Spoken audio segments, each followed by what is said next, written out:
Hi, I'm Bob Hunter from Wood Magazine. One of the benefits of owning a bandsaw is that it allows you to resaw wood. What is resawing? Well, resawing is essentially vertical ripping, standing a board on edge and ripping it through the blade into thinner stock. Why would you do that? A number of reasons. Well, first of all, you can take a piece of exotic or pricey wood, such as this mahogany, and it allows you to turn it into thinner stock. For example, if I wanted to turn this, make two pieces a 3/4, I can just, rather than planing it down to a 3/4 inch, I can rip it in half, and I've got two pieces of 3/4 there. So I get better use of my stock. It also saves wear and tear on your blades and on your other cutting tools, such as your planer and on your sanding belts. Another reason to resaw is that you can do book matches, where you rip a board in half, flip it like this, and you get a nice symmetrical match. I'll show you more about that in a minute. Another reason is that you can saw thin veneers, and you could bend around a form, or you can apply to a substrate to make it look like solid wood. Now let me show you a few tips on how to resaw. Before we start resawing, you need to tune up your bandsaw to make sure that it's in peak condition and ready to make the best cuts possible. I've already got this one tuned up, but I'll show you some of the things that I did. First, you open up the doors to get access to the blades and the wheels. Now with the blade off and the saw unplugged, take compressed air and just blow out all the dust, vacuum it out, get everything out of there that you can. Take some mineral spirits on a rag and clean the tires on the wheels to get all that kind of build-up that gets on there, that you get a clean tire, it gets better traction for the blade. Then you want to move toward a blade selection. And you want to pick one that's just right for resawing. This is a 1/4 inch, 6 tooth per inch blade that most people tend to leave on a bandsaw for curve cutting. It's great for that. Not as good for resawing because it cuts slower. It'll leave a smoother cut, but it cuts pretty slow, and it's hard on the blade. So that's not a good option. This is a better option. This is a 1/2 inch blade, 3 teeth per inch. It's a good resawing blade. Not as good for curve cutting unless you're doing large things, so you don't leave it on as much on your saw, but great for resawing. What I have on the blade, or on the saw now, is actually a wood slicer blade. It's a thinner kerf than this one I have here. So it's an ultra thin kerf, has less set in the teeth, and it has an alternating 3 teeth per inch, 4 teeth per inch pattern. So it really cuts cleanly, cuts smooth, quietly, really nice for that. Great resawing blade.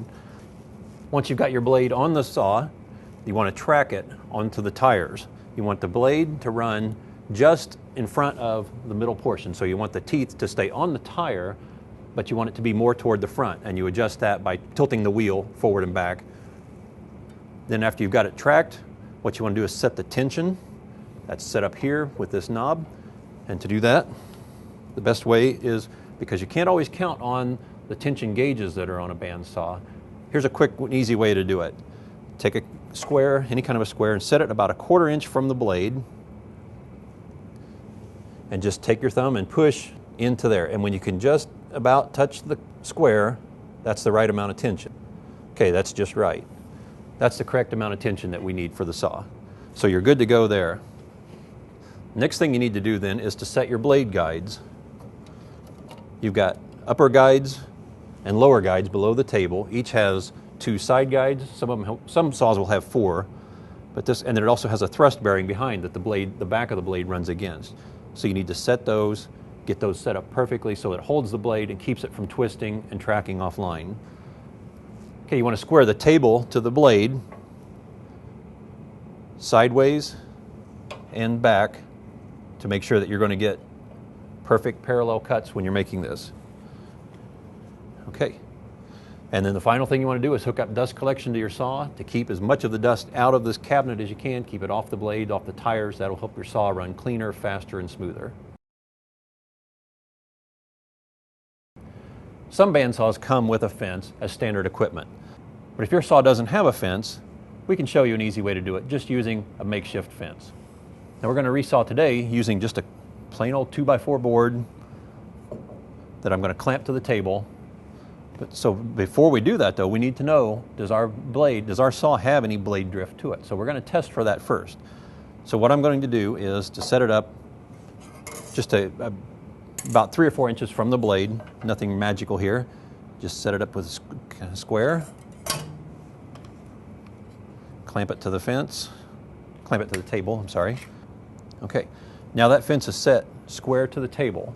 So we're going to rip a piece of wood and find out what our blade drift angle is. So the first thing I want to do is to lower the top blade guide, get it down close to the workpiece so that that holds the blade tight and helps control the drift if there is any, helps control any blade twisting.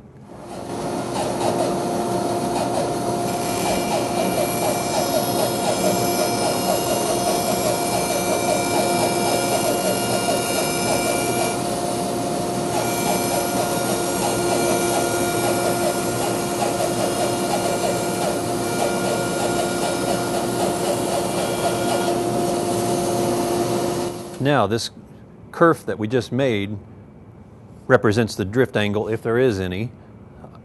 Then if there's any deviation from 90 degrees from a perpendicular cut, that blade or that drift will show in that angle. So what I want to do is use this piece, set that aside. I want to take a sliding T-bevel and I want to capture this angle.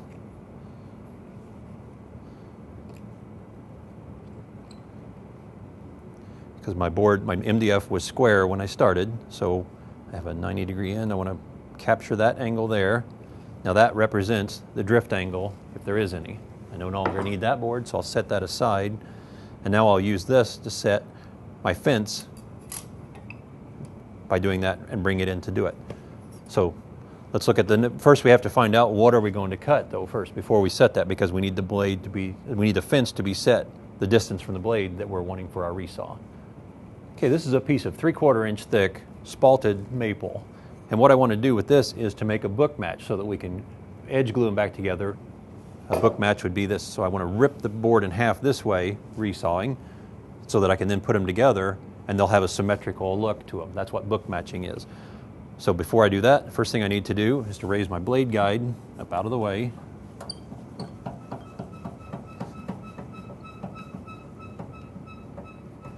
Set it just above the height of my board, lock that in place. Okay, now that I know I'm going to be resawing to the middle of a 3/4 inch board, I want to set this fence at 3/8 of an inch from the blade. Get it close to the drift angle. I want to put a back clamp on, because this is the hardest one to get on sometimes without moving the fence, so just get this one loosely.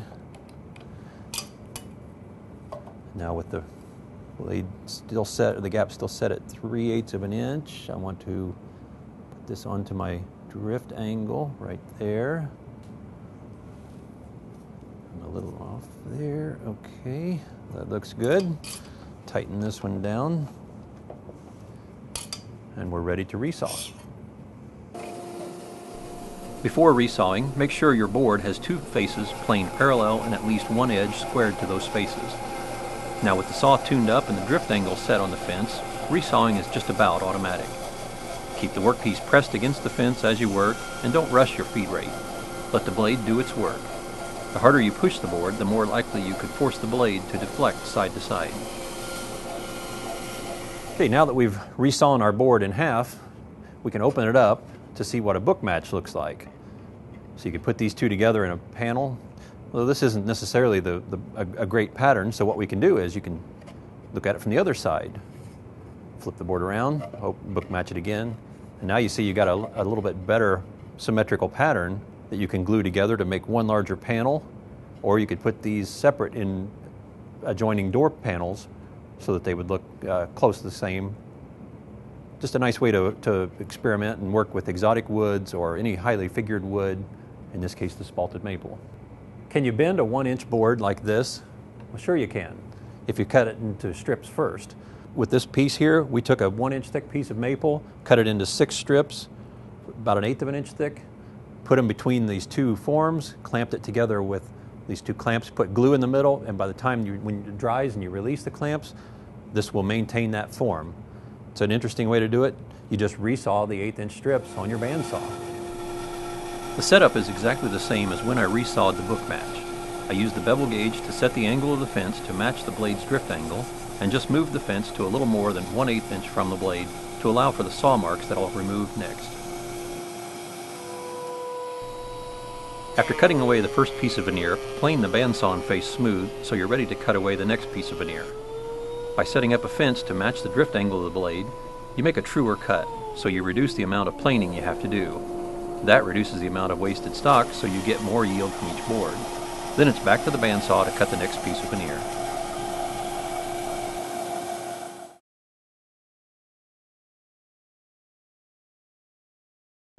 If you don't want to have to account for the drift angle when resawing and using a fence, here's a simple way to do it. You can make a board, any board that just has a rounded or a pointed tip on it to act as a pivot point, and set it the length of whatever resaw you want to the thickness away from the blade.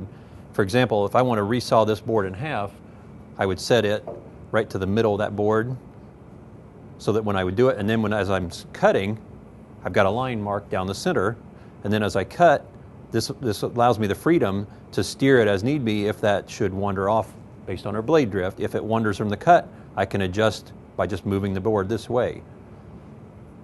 I've just made a simple thing, clamped in place with a couple of hand screws, and then clamped to that with another screw. Very simple, easy way to do it.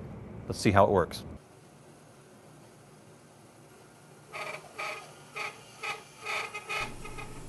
You can see how I'm pivoting the board to keep the blade following the line.